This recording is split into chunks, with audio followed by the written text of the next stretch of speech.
اس کے بعد پھر آپ خود پہلے ریڈنگ کریں گے، بلند خوانی کریں گے، اس کے بعد ان بچوں سے آپ نے بلند خوانی کروانی ہے جن کی بلند خوانی یا ان کے پڑھنے میں روانی ہے، وہ درست تلفظ کے ساتھ پڑھتے ہیں۔ اس سے یہ فائدہ ہوگا کہ وہ بچے جن کو پڑھنے میں مشکل پیش آتی ہے، جن کا تلفظ درست نہیں ہے، تو وہ مشکل الفاظ کا تلفظ سیکھ جائیں گے، اور جب پھر ان کی باری آئے گی تو وہ درست تلفظ کے ساتھ عبارت کو پڑھیں گے۔ عبارت کو اس کے اسلوب، مقصود اور بیان کو پیش نظر رکھتے ہوئے پڑھیں۔ جو بھی عبارت دی جا رہی ہو یہ معلوم ہونا چاہیے کہ اگر یہ کہانی ہے تو اس کو کہانی کے انداز میں ہی پڑھنا ہے، اگر وہ مضمون ہے تو اس کو مضمون کے انداز میں پڑھنا ہے۔ اسی طرح سے خط، خبر، گفتگو یا مکالمہ اگر ہم پڑھ رہے ہیں تو اس اسلوب کو سامنے رکھنا ہے، اور پھر بچوں کے ذہن میں یہ بھی ہونا چاہیے کہ اس کا مقصد کیا ہے۔ مثال کے طور پر اگر ہم کسی کی تقریر پڑھ رہے ہیں تو ہمیں پتہ ہونا چاہیے کہ یہ عبارت جو لکھی گئی ہے یہ عبارت کسی تقریر میں سے جو ہے وہ لی گئی ہے، تو اس کو ہم نے اسی انداز میں پڑھنا ہے کہ جس انداز میں وہ تقریر کی جاتی ہے۔ تو بچوں کو ہم نے اس کی مشق کروانی ہے۔ ہمارے پاس سبق بھی دیا گیا ہے حضرت عمر فاروق رضی اللہ تعالیٰ عنہ، اس کو پڑھاتے ہوئے بھی ہم بچوں کی مشق کروا سکتے ہیں۔ اس کے علاوہ بھی ہم جو ہے وہ بچوں کو کوئی عبارت یا کوئی پیراگراف دے کر ان کی بلند خوانی کروائیں، اور بچوں کو پتہ ہو کہ وہ جو کچھ پڑھ رہے ہیں اس کا اسلوب، اس کا مقصود کیا ہے۔ درسی کتب اور دیگر کتب میں پیش کیے گئے متن کو پڑھ کر معلوماتی، اطلاقی اور تجزیاتی نوعیت کے سوالوں کے جواب دے سکیں۔ بچے اپنی کتاب پڑھ رہے ہوں یا اس سے ہٹ کر کوئی اور کتاب میں سے جو بھی متن پڑھیں، اس میں سے ان کو معلوماتی سوالات کے جوابات دینے آنے چاہیے، یعنی کہ اس سبق کے اندر جو معلومات دی گئی ہیں وہ معلومات انہیں معلوم ہونی چاہیے۔ اس کے لیے ہمارے مشق میں بھی سرگرمی دی گئی ہے جہاں پر کچھ سوالوں کے جوابات دینے کے لیے کہا گیا ہے۔ اس کے علاوہ ہمارے پاس سبق کے مطابق درست جواب کے گرد دائرہ لگائیں کی ایکٹیویٹی دی گئی ہے۔ تو یہ معلوماتی سوالات ہیں۔ اطلاقی سوالات کیا ہیں کہ آپ نے اطلاق کرنا ہے، یعنی جو معلومات آپ نے حاصل کی ہیں اس سبق کو پڑھتے ہوئے ان کا اطلاق کر سکیں۔ مثال کے طور پر اس سبق کے اندر ہم نے الفاظ کے متضاد اور فعل معروف اور مجہول پڑھا ہے، تو ہم اس سے متعلق سوالات بھی حل کر سکیں۔ ہم بچوں کو جو الفاظ دیں ان الفاظ کے وہ متضاد بھی لکھ سکیں۔ فعل معروف اور فعل مجہول کا جو اطلاق ہے، یعنی کہ فعل معروف کے جملوں کو فعل مجہول کے جملوں میں تبدیل کرنا ان کو آتا ہو، تو اس قسم کے سوالات اطلاقی سوالات ہیں۔ تو یہ سوالات بھی بچوں کو حل کرنے آنے چاہیے۔ اس کے بعد ہے تجزیاتی نوعیت کے سوال، یعنی کہ جو پیراگراف وہ پڑھیں تو اس کا تجزیہ کریں کہ اس پیراگراف میں مصنف یا رائٹر کیا کہنا چاہ رہے ہیں، اس کے اندر جو معلومات دی گئی ہیں ان کے بارے میں آپ کا کیا خیال ہے، یہ ہم نے بچوں سے پوچھنا ہے۔ تو بچے اس پیراگراف کو پڑھنے کے بعد جب اپنے خیالات کا، اپنے احساسات کا اظہار کریں گے تو وہ ان کا تجزیہ کرنا کہلائے گا۔ تو یہ کام بھی بچوں کو کس طرح سے سکھانا ہے، یہ ہم نے بچوں کو کمرہ جماعت میں سکھانا ہے کہ کوئی بھی پیراگراف دیں، انہیں پڑھائیں، پھر ان سے پوچھیں، تو اس طرح سے یہ مقصد بھی حاصل ہو جائے گا۔ متن، نظم و نثر کا مرکزی خیال اور خلاصہ لکھ سکیں۔ جو کچھ بھی بچے پڑھیں متن میں، چاہے وہ نظم ہو یا نثر ہو، تو اس کا مرکزی خیال یعنی کہ اس کا مختصر لیکن جامع جو مقصد ہے لکھنے کا وہ بیان کرنا انہیں آنا چاہیے۔ اس کے علاوہ ان کو خلاصہ لکھنا آنا چاہیے۔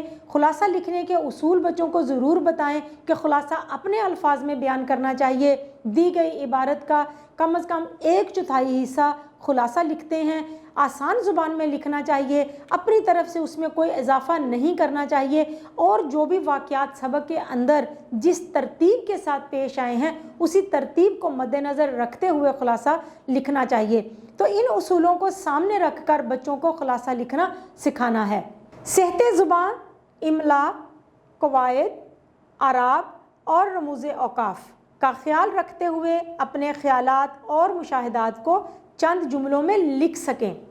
صحت زبان یعنی کہ املا اچھی ہو، اس میں غلطیاں نہیں ہونی چاہیے۔ اس کے بعد قواعد یعنی کہ گرامر کا جو استعمال کر رہے ہیں وہ درست ہونا چاہیے کہ اگر ہم جمع کا صیغہ استعمال کر رہے ہیں تو جملے کا اختتام بھی اس کے مطابق ہوگا، اگر ہم مذکر یا مؤنث کا استعمال اس کے اندر کر رہے ہیں تو جملے کی ترتیب بھی اسی کے مطابق ہوگی۔ اس کے علاوہ رموز اوقاف کا خاص خیال رکھتے ہوئے بچے اپنے کسی بھی مضمون کے بارے میں اپنے خیالات اور اپنے مشاہدات لکھ سکیں چند جملوں میں، لیکن وہ جملے جو ہیں وہ قواعد کی روح سے، وہ رموز اوقاف کی روح سے جو ہے وہ درست ہونے چاہیے۔ فعل کی اقسام بلحاظ فاعل، فعل معروف، فعل مجہول میں امتیاز کر کے استعمال کر سکیں۔ بچوں کو فعل کی اقسام بلحاظ مفعول، بچوں کو فعل کی اقسام بلحاظ فاعل معلوم ہونی چاہیے۔ دو اقسام ہیں بلحاظ فاعل، فعل معروف اور فعل مجہول۔ تو سب سے پہلے بچوں کو یہ بتانا ہے کہ فعل معروف اور فعل مجہول میں کیا فرق ہوتا ہے۔ فعل معروف وہ فعل ہوتا ہے جس میں فاعل موجود ہوتا ہے، ہمیں فاعل معلوم ہوتا ہے، مثال کے طور پر وہ خط لکھتا ہے، اس جملے میں وہ فاعل ہے جو کام کر رہا ہے خط لکھنے کا۔ فعل مجہول وہ فعل ہوتا ہے جس میں فاعل معلوم نہیں ہوتا، یعنی خط لکھا گیا، تو اس میں فعل تو ہے کہ لکھنا، اور جس کے اوپر کام ہوا مفعول وہ بھی موجود ہے، لیکن یہاں پر فاعل موجود نہیں ہے، تو یہ فعل مجہول ہے۔ تو بچوں کو یہ بتانے کے بعد ان کو ہم نے جملے دینے ہیں اور ان سے پوچھنا ہے کہ آپ پہچان کریں کہ یہ کون سا فعل ہے، فعل معروف ہے یا فعل مجہول ہے۔ جس کے اندر فاعل موجود ہے وہ فعل معروف ہے، جس کے اندر فاعل موجود نہیں ہے وہ فعل مجہول ہے۔ تو اس کی مشق کروانی ہے۔ ہمارے سبق کی مشق کے اندر بھی یہ سرگرمی دی گئی ہے، جہاں پر کچھ جملے دیے گئے ہیں جن میں سے ہم نے فعل معروف اور فعل مجہول کے جملوں کو الگ الگ کرنا ہے، لیکن ان کے علاوہ بھی آپ اپنی طرف سے بھی جملوں کی ایک فہرست دے سکتے ہیں جن میں سے بچے فعل معروف اور فعل مجہول الگ الگ کریں گے، تو اس طرح سے ان کے لیے پہچان کرنا آسان ہو جائے گا۔ عبارت میں مترادف اور متضاد الفاظ کا استعمال کر سکیں، یعنی کہ بچوں کو الفاظ مترادف اور الفاظ متضاد دونوں کا جملوں میں استعمال کرنا آنا چاہیے۔ سب سے پہلے ہم نے بچوں کو یہ بتانا ہے کہ الفاظ مترادف کیا ہوتے ہیں، کس طرح سے بناتے ہیں، اس کے بعد پھر الفاظ متضاد بتائیں گے اور پھر ان کا جملوں میں استعمال۔ اس مقصد کے لیے بھی ہمارے سبق کی مشق میں ایک سرگرمی دی گئی ہے، لیکن اس سے ہٹ کر بھی آپ ضرور بچوں کو کچھ اور الفاظ دیں، ان کے مترادف، ان کے متضاد بنانا سکھائیں اور پھر ان کا جملوں میں استعمال کرنا بھی سکھائیں۔ معزز اساتذہ کرام، امید ہے کہ آپ کو آج کا یہ ویڈیو لیکچر بہت اچھا لگا ہوگا۔ آپ کی مدد کے لیے ہماری ویب سائٹ www.goharpublishers.com پر بھی scheme of studies, lesson plan اور ماڈل پیپرز دیے گئے ہیں، آپ وہاں سے بھی مدد لے سکتے ہیں۔ انشاءاللہ اگلی ویڈیو میں اگلے لیکچر کے ساتھ پھر ملیں گے، تب تک کے لیے اللہ حافظ۔